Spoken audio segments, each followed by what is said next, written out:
आज का ये आयोजन साइंस से जुड़ा है, लेकिन मैं सबसे पहले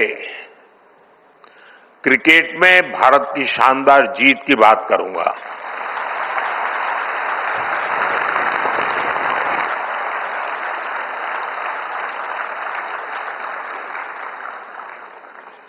पूरा भारत अपनी क्रिकेट टीम की सफलता से बहुत खुश है।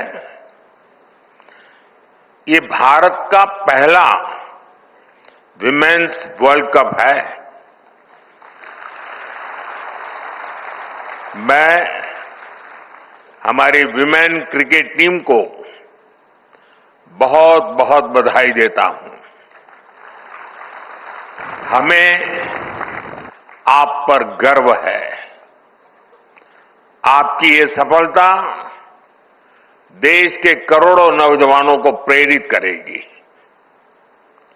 साथियों, कल भारत ने साइंस और टेक्नोलॉजी की दुनिया में भी अपना परचम लहराया है। कल भारत के वैज्ञानिकों ने भारत की सबसे हैवी कम्युनिकेशन सैटेलाइट को सफलतापूर्वक लॉन्च किया है। मैं इस मिशन से जुड़े सभी वैज्ञानिकों को इसरो की भी बहुत बहुत बधाई देता हूं। साथियों, आज भी साइंस और टेक्नोलॉजी की दुनिया में बहुत बड़ा दिन है। 21वीं सदी के इस समय में बहुत आवश्यकता थी कि इमर्जिंग साइंस, टेक्नोलॉजी और इनोवेशन पर मंथन के लिए दुनिया भर के एक्सपर्ट एक साथ जुटे और वो मिलकर के दिशा दिखाएं। इसी आवश्यकता ने एक विचार को जन्म दिया और इसी विचार से इस कॉन्क्लेव का विजन बना। मुझे खुशी है कि आज वो विजन इस कॉन्क्लेव के रूप में शेप ले रहा है। कई मंत्रालय, प्राइवेट सेक्टर, स्टार्टअप्स और स्टूडेंट्स इस प्रयास में एक साथ है। ये हमारे लिए सम्मान की बात है कि आज हमारे बीच एक नोबेल लॉरिएट भी मौजूद है। मैं आप सभी का बहुत बहुत अभिनंदन करता हूं। आपको इस कॉन्क्लेव के लिए अनेक अनेक शुभकामनाएं भी देता हूं। साथियों, 21वीं सेंचुरी का यह दौर सबसे अभूतपूर्व बदलावों का दौर है। आज ग्लोबल ऑर्डर में हम एक नए शिफ्ट को विटनेस कर रहे हैं। बदलाव की एक गति लीनियर नहीं बल्कि एक्सपोनेंशियल है। इस सोच के साथ आज भारत इमर्जिंग साइंस, टेक्नोलॉजी और इनोवेशन से जुड़े इन सभी एस्पेक्ट को आगे बढ़ा रहा है, उस पर निरंतर फोकस कर रहा है। अब जैसे एक उदाहरण है रिसर्च फंडिंग का। आप सब जय जवान जय किसान के विजन से लंबे अरसे से परिचित रहे हैं। रिसर्च और फोकस करते हुए हमने उसमें जय विज्ञान और जय अनुसंधान भी जोड़ा है।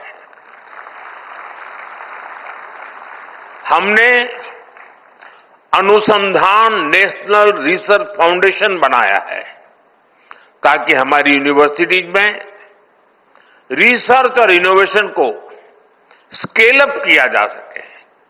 इसके साथ साथ हमने रिसर्च डेवलपमेंट इनोवेशन स्कीम भी शुरू की है और इसके लिए 1,00,000 करोड़ रुपए की राशि तय की गई है।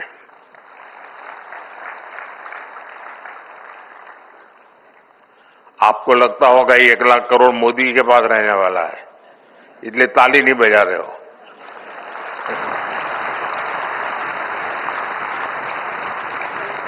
ये 1,00,000 करोड़ रुपया आपके लिए है, आपका सामर्थ्य बढ़ाने के लिए है, आपके लिए अवसर के नए द्वार खोलने के लिए है। हमारा प्रयास है कि प्राइवेट सेक्टर में भी रिसर्च एंड डेवलपमेंट को बढ़ावा मिले।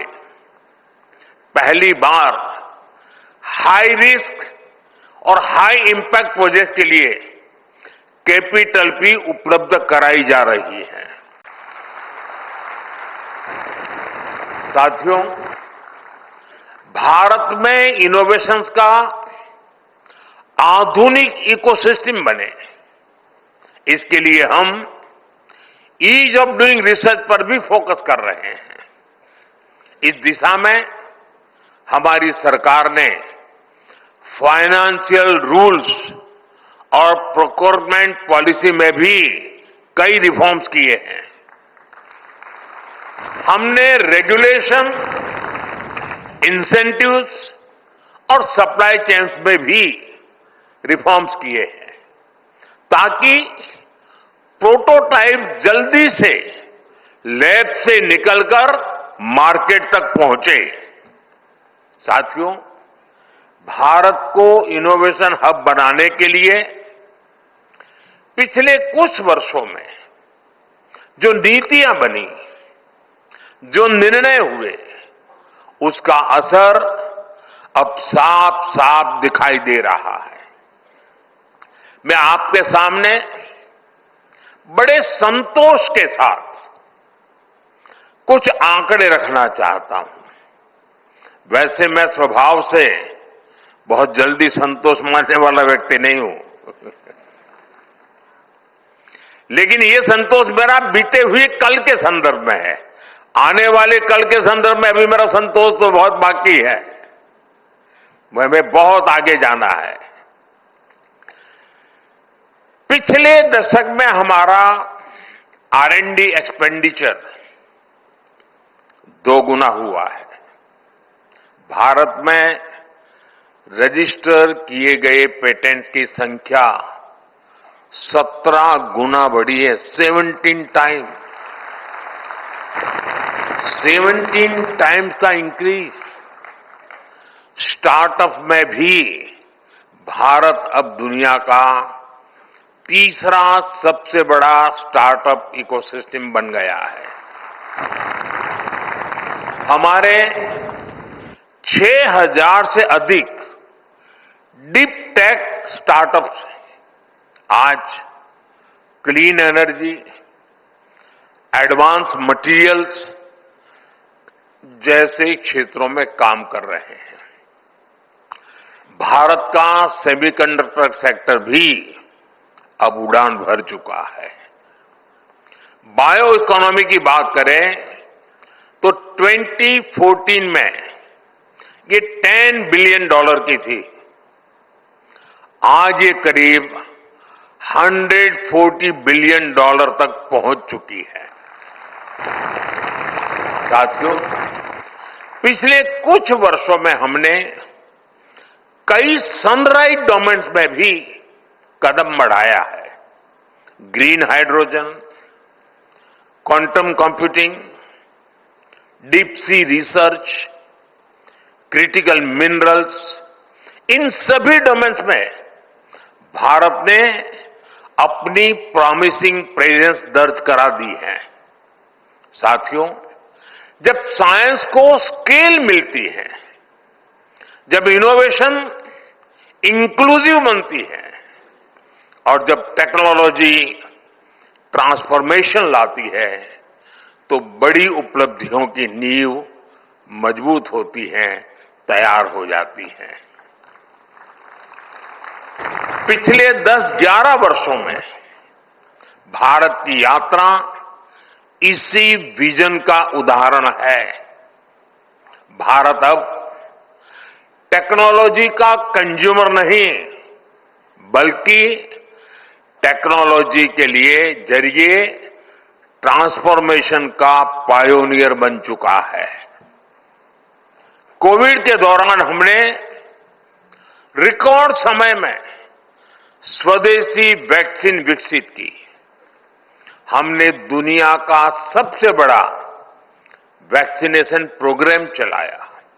साथियों, इतने मेहनत स्केल पर पॉलिसीज और प्रोग्राम्स को सक्सेसफुली इंप्लीमेंट करना, ये कैसे पॉसिबल होता है? ये पॉसिबल हुआ क्योंकि आज दुनिया का सबसे पहला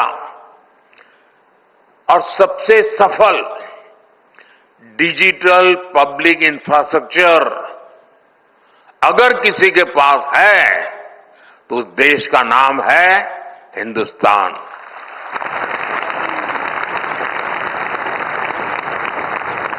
हमने 2 लाख ग्राम पंचायतों को ऑप्टिकल फाइबर से जोड़ा है।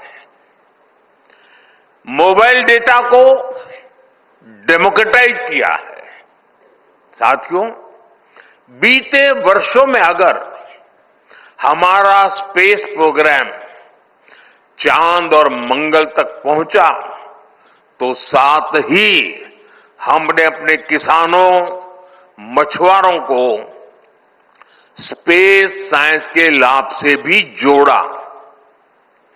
और निश्चित तौर पर इन सभी उपलब्धियों के पीछे आप सबका योगदान है।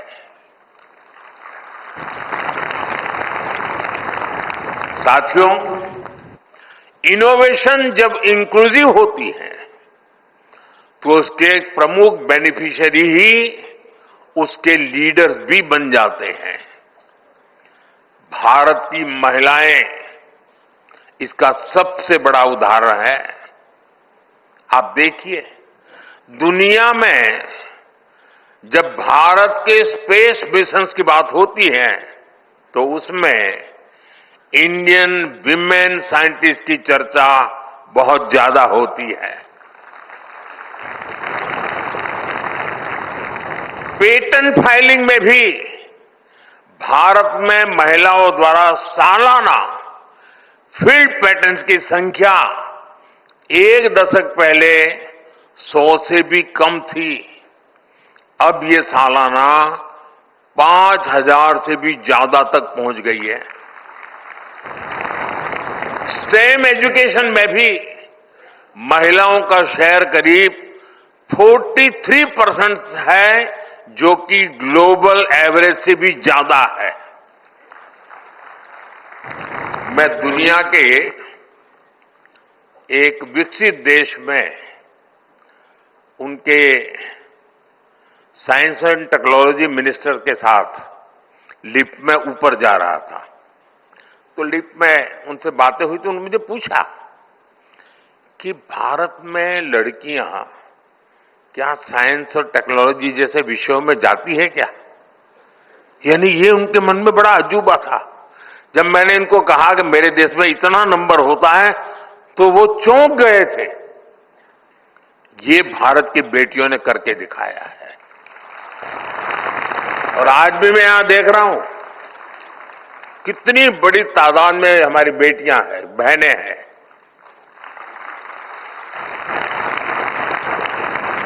ये आंकड़े हमें बताते हैं कि भारत में साइंस एंड टेक्नोलॉजी के क्षेत्र में महिलाएं कितनी तेजी से आगे बढ़ रही हैं।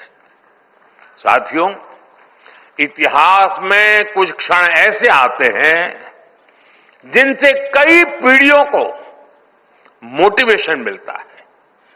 कुछ साल पहले हमारे बच्चों ने चंद्रयान का सफर देखा उसकी सफलता भी देखी और सफलता साइंस के प्रति जबरदस्त तरीके से उनको आकर्षित करने के लिए कारण आई, अवसर बन गई और उन्हें असफलता और सफलता दोनों को देखा था।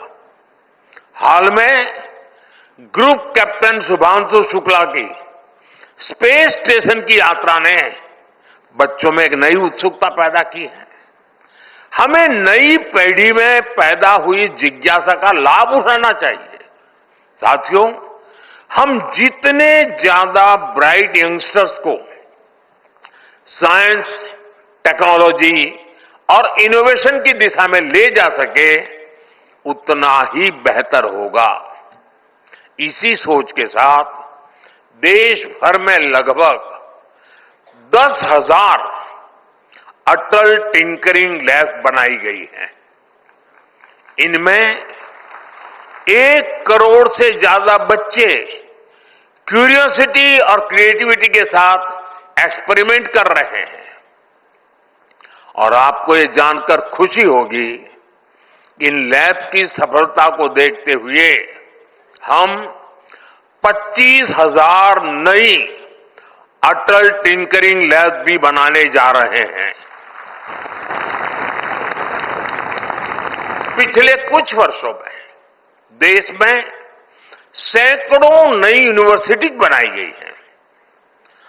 7 नई आईआईटीज और 16 ट्रिपल आईआईटी की अभी बनी चुकी है। नई एजुकेशन पॉलिसी में हमने ये भी सुनिश्चित किया है कि युवा अब साइंस और इंजीनियरिंग जैसे स्टेम कोर्स अपनी स्थानीय भाषा में कर सकेंगे। साथियों, हमारी सरकार की प्रधानमंत्री रिसर्च फेलोशिप युवा रिसर्चर्स के बीच बहुत सफल रही है। इस स्कीम के तहत दी गई ग्रांट्स ने युवाओं की बहुत मदद की है।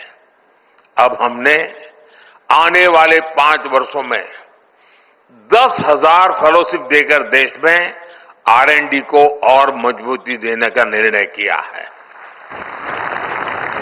साथियों, ये बहुत जरूरी है साइंस और टेक्नोलॉजी की ट्रांसफॉर्मेटिव पावर को समझे और साथ ही ने एथिकल और इंक्लूसिव बनाए।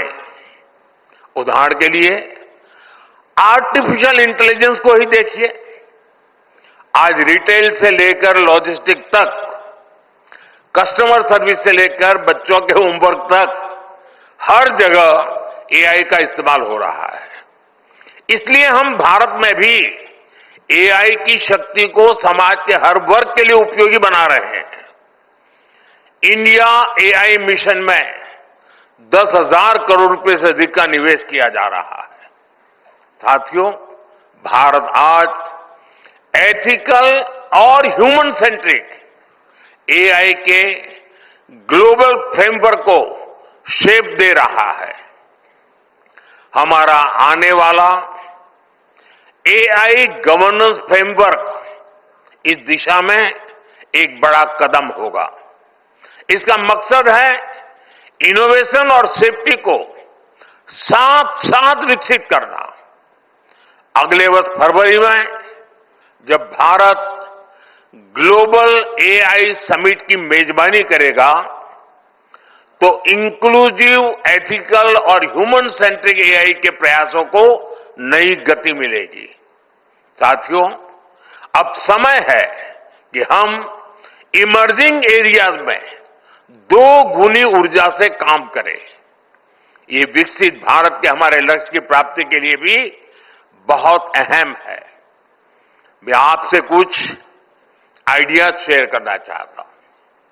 हम फूड सिक्योरिटी से आगे बढ़कर न्यूट्रिशन सिक्योरिटी की दिशा में आगे जाएं। क्या हम ऐसी next generation bio fortified crop विकसित कर सकते हैं जिससे कुपोषण के खिलाफ लड़ाई में दुनिया को मदद मिले? क्या हम low cost soil health enhanced और बायो फर्टिलाइजर में ऐसे इनोवेशंस ला सकते हैं जो केमिकल इनपुट्स का ऑल्टरनेटिव बने और सॉइल हेल्थ को इंप्रूव करें। क्या हम भारत की जीनोमिक डायवर्सिटी को और बेहतर तरीके से मैप कर सकते हैं ताकि पर्सनलाइज मेडिसिन और डिसीज प्रिडिक्शन में नई दिशा मिले?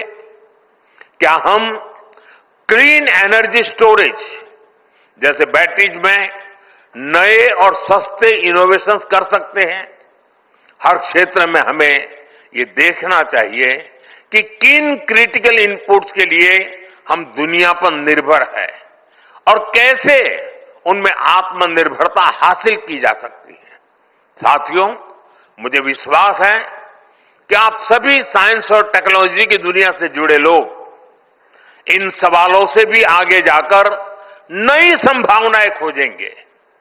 अगर आपके पास आइडियाज है तो मैं आपके साथ हूं। हमारी सरकार रिसर्च को फंड और साइंटिस्ट को अपॉर्चुनिटी देने के लिए ही पूरी तरह प्रतिबद्ध है। मैं ये भी चाहूंगा कि इस कॉन्क्लेव में एक कलेक्टिव रोडमैप तैयार हो। मुझे पूरा भरोसा है ये कॉन्क्लेव भारत की इनोवेशन जर्नी को एक नई ऊंचाई पर ले जाएगी।